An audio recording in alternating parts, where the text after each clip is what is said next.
நமது ஆண்டவரும் மீட்பெருமாய் இயேசு கிறிஸ்துவின் விலையேறப்பட்ட நாமத்திலே உங்கள் யாவருக்கும் அன்பின் நல்வாழ்த்துக்கள் கூறி இன்றைய தியானத்திற்கு உங்களை தயவோடு அழைக்கிறோம். இன்றைய தியான பகுதி எசாயா தீர்க்கதரிசன புஸ்தகம் 53 அதிகாரம் முதல் 12 வசனங்கள். எசாயா 53 முதல் 12 வசனங்கள். தியான வசனம் 11 வசனம். 53:11. அவர் தமது ஆத்தும வருத்தத்தின் பலனை கண்டு திருப்தியாவார். என் தாசனாகி நீதிபரர் தம்மை பற்றும் அறிவினால் அநேகரை நீதிமான்களாக்குவார். அவருடைய அக்கிரமங்களை தாமே சுமந்து கொள்வார். பிரியமான கர்த்தருடைய பிள்ளைகளை, ஆண்டவர் சுமந்த காரியங்கள், என்னுடைய பாவங்களை சுமந்தார், என்னுடைய அக்கிரமங்களை சுமந்தார், என்னுடைய அக்கிரமங்களை சுமந்தார். இந்த அக்கிரமம் என்று சொல்லப்படுவதும் பாவத்தோடு ஒப்பிடப்படக்கூடிய ஒரு வார்த்தை தான். கிரமமாய் வாழ்வதற்கு எதிராக வாழ்வது அக்கிரமம். இல்லை என்றால் புரட்டுத்தனமான ஒரு வாழ்க்கை, மாய்மாலமான ஒரு வாழ்க்கை என்பதையும் நாம் இந்த வார்த்தையின் மூலமாய் புரிந்து கொள்ள முடியும். எல்லாருக்கும் ஒரு வழி, இடும்பனுக்கு பிரிதொரு வழி என்று சொல்லுவார்கள். நான் இப்படித்தான் செல்லுவேன் என்று சொல்லி கிரமமாய் செல்வதை விட்டுவிட்டு அந்த கிரமத்திற்கு எதிர்மறையாக செல்லக்கூடிய, ஒழுங்குக்கு அப்பாற்பட்டு ஒழுங்கீனமாக செல்லக்கூடிய, நேர்மைக்கு அப்பாற்பட்டு நேர்மையற்ற தன்மையிலே செல்லக்கூடிய, நீதியை செய்வதை விட்டுவிட்டு அநீதி செய்யக்கூடிய ஒரு காரியத்தை தான் அக்கிரமம் என்று சொல்லுவது. பிரியமான சகோதர சகோதரிகளே, என் வாழ்க்கையிலே இப்படிப்பட்ட காரியங்கள் காணப்படுகிறதா? யோசித்து பார்ப்போம். எத்தனை ஆண்டு கிறிஸ்தவர்களாக நாம் இருந்தாலும் இந்த அக்கிரமம் காரணம் என்ன? அதனுடைய அடிப்படை தன்மை என்ன? சுயநலம். சுயம் மேற்கொள்ளுகிறது. நான், எனது, என்னுடைய, என் மனைவி, என் பிள்ளைகள், என் ஜனம், என் ஜாதி, என் இனம், என் குலம், என் கோத்திரம். ஆகையினாலே மற்றவர்களுக்கு அங்கே இடமில்லை. சுயம் ஆட்கொள்ளுகிறது. சுயம் ஆட்கொள்ளுகின்ற பொழுது அந்த சுயம் என்னை கிரமமான வாழ்க்கைக்கு எதிரடையாக அக்கிரமமான வாழ்க்கைக்கு என்னை கொண்டு போகிறது. அப்படிப்பட்ட வாழ்க்கை அறிந்தோ அறியாமலோ நீங்களும் நானும் நம்மை உட்படுத்தி கொண்டிருப்போம் என்றால், ஆண்டவர் உன்னையும் என்னையும் அழைக்கிறார். உன் அக்கிரமங்களை மன்னிப்பேன், ஓடிவா என்று சொல்லுகிறார்.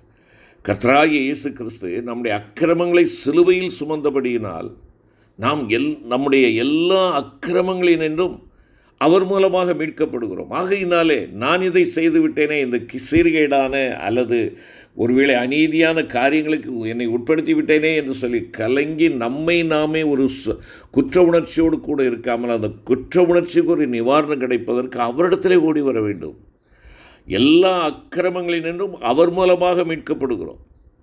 அவர் நம்மை சகல அக்கிரமங்களினின்று மீட்டுக்கொண்டு தமக்குரிய சொந்த ஜனங்களாகவும் நற்கிரியைகளை செய்ய பக்தி வைராக்கியமுள்ளவர்களாகவும் நம்மை சுத்திகரிக்கும்படிக்கு நமக்காக தம்மை தாமே ஒப்பு கொடுத்தார் என்பதாக பவுலடிகளார் தீத்துவுக்கு எழுதுகின்ற பொழுது 2 அதிகாரம் 14 வசனத்திலே குறிப்பிடுகிறார். பிரியமான கர்த்தருடைய பிள்ளைகளே, உன்னையும் என்னையும் அக்கிரமங்களிலிருந்து மீட்டுக்கொண்டதனுடைய நோக்கத்தை இங்கே சொல்லுகிறார். நம்மை சகல அக்கிரமங்களிலிருந்து மீட்டுக்கொண்டு அவருக்குரிய சொந்த ஜனங்களாக, இனி நீ நானும் சாத்தானுடைய பிள்ளைகள் அல்ல, ஆண்டவருடைய பிள்ளைகள். நாம் ஆண்டவருக்கு சொந்தமானவர்கள். அவர் நம்மை என்ன செய்திருக்கிறார்? மீட்டிருக்கிறார். மீட்டுக்கொண்டு அவருக்கு சொந்த ஜனங்களாக, அந்த சொந்த ஜனங்களை என்ன செய்ய வேண்டுமாம்? நற்கிரியைகளை செய்ய பக்தி வைராக்கியம் உள்ளவர்களாக முடியாது. எத்தனையோ காரியங்களில் பக்தியை காட்டுகிறோம், வைராக்கியத்தை காட்டுகிறோம். ஆனால் ஆண்டவர் என்ன சொல்லுகிறார்? நற்கிரியைகளை செய்ய பக்தி வைராக்கியமுடையவர்களாக இருக்க வேண்டும். இன்றைக்கு என்னுடைய பக்தி வைராக்கியம் எதை சார்ந்ததாக இருக்கிறது?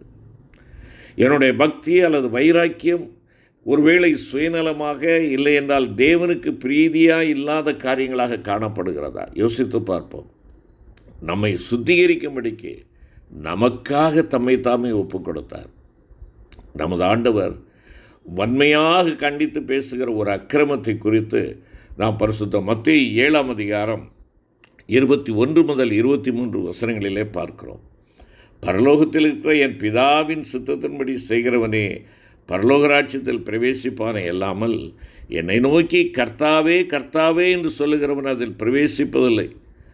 அந்நாளில் அநேகர் என்னை நோக்கி கர்த்தாவே கர்த்தாவே உமது நாமத்தினாலே தீர்க்க தரிசனம் உரைத்தோம் அல்லவா, உம்முடைய நாமத்தினாலே பிசாசுகளை துரத்தினோம் அல்லவா, உமது நாமத்தினாலே அநேக அற்புதங்களை செய்தோம் அல்லவா என்பார்கள். அப்பொழுது நான் ஒரு காலம் உங்களை அறியவில்லை, அக்கிரம செய்கைக்காரரே, என்னை விட்டு அகன்று போங்கள் என்று அவர்களுக்கு சொல்லுவேன் என்று கூறப்படுகிறது.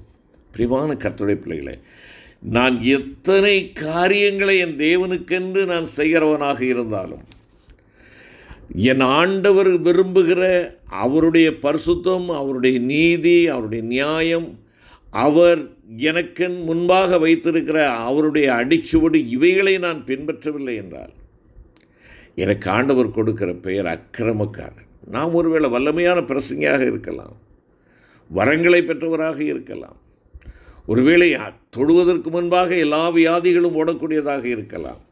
நாங்கள் அதை செய்தோமே இதை செய்தோமே. ஆனால் ஆண்டவர் என்ன சொல்லுகிறார்? அக்கிரம செய்கைக்காரர்களே, நீ உனக்கு வாழ வேண்டிய வழிமுறைகளை நான் கொடுத்திருக்கிறேன், ஆனால் அந்த வழிகளை தாண்டி நீ அந்த கிரமமாய் செல்வதற்கு பதிலாக அக்கிரமமாய் சென்று கொண்டிருக்கிறாய். உன் கிரியைகளை நான் வெறுக்கிறேன் என்பதாக ஆண்டவர் சொல்லுகிறார். பிரியமான சகோதரனே, சகோதரியே, இன்று நீங்களும் நானும் எப்படிப்பட்ட நிலையில் இருக்கிறோம்? நம்முடைய வாழ்க்கை கிரமமான வாழ்க்கையாக இருக்கிறதா? தேவனுக்கு உகந்த ஒரு வாழ்க்கையாக இருக்கிறதா?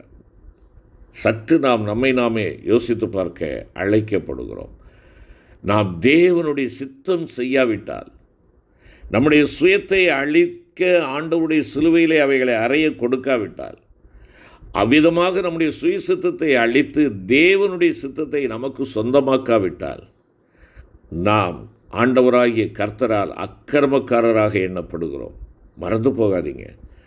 என்னுடைய பக்தியுள்ள வாழ்க்கை என்பது, இல்லையென்றால் என்னுடைய ஆலய வருகை என்பது, ஆலயத்திற்கு தான தர்மம் செய்கிற காரியங்கள் என்பது, இவைகளெல்லாம் தேவனுடைய கணக்கிலே வைக்கப்பட முடியாது. ஆண்டவருடைய சித்தம் செய்கிறேனா? ஆம் ஐ ப்ளீஸிங் மை காட்? அவருடைய சித்தம் செய்தால் தானே அவருக்கு பிரியமாக இருக்க முடியும். பரிசுத்த ஞானஸ்நானம் பெற்ற ஒவ்வொருவருக்கும் அறிந்து கொள்ள வேண்டிய ஒரு அடிப்படை சத்தியம் அதுதான். ஆண்டவராக இயேசு கிறிஸ்து ஞானஸ்நானம் பெற்று கரையேறின உடனே அங்கே வானம் திறக்கப்படுகிறது. தேவனோடு உள்ள உறவு அதை வெளிப்படுத்துகிறது. தேவனுக்கும் எனக்குமான உறவு எப்படி இருக்கிறது? இது ஜெப வாழ்வை குறிக்கிறது. நான் என் தேவனோடு உள்ள உறவில் எப்படி இருக்கிறேன்? என் ஆண்டவருடைய சித்தம் செய்வதற்கு தேவனுடைய உறவு எனக்கு தேவை. அது மாத்திரமல்ல, பரிசுத்த ஆவியானவர் புறாவை போல இறங்கி வருகிறார். நான் என் ஆண்டவருடைய நற்கிரியைகளை செய்வதன்படியாக இங்கே படைக்கப்பட்டிருக்கிறேன், வைக்கப்பட்டிருக்கிறேன், மீட்கப்பட்டிருக்கிறேன், அவருக்கு சொந்தமாக்கப்பட்டிருக்கிறேன்.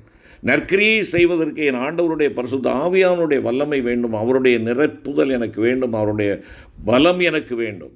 அவருடைய பலன் இல்லை என்றால், அவருடைய வல்லமை எனக்கு இல்லை என்றால், நான் ஒரு காற்றடித்த பலூனாகத்தான் காணப்படுவேன்.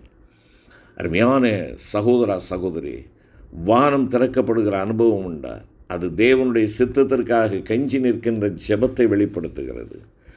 பரிசுத்த ஆவியானுடைய வல்லமையை நான் தரித்து கொண்டேன் என்றால், என்னுடைய சுயமான சித்தத்திற்கான வழி அல்ல, என் மனதும் மாம்சமும் சொல்லுகிற வழி அல்ல, அவர் காட்டுகிற வழி இதுவே, இதிலே நடவுங்கள் என்று சொல்லக்கூடிய அந்த தெரிந்தெடுப்பு, தேவனுடைய சித்தத்திற்கான தெரிந்தெடுப்பு எனக்கு அங்கே காணப்படுகிறது.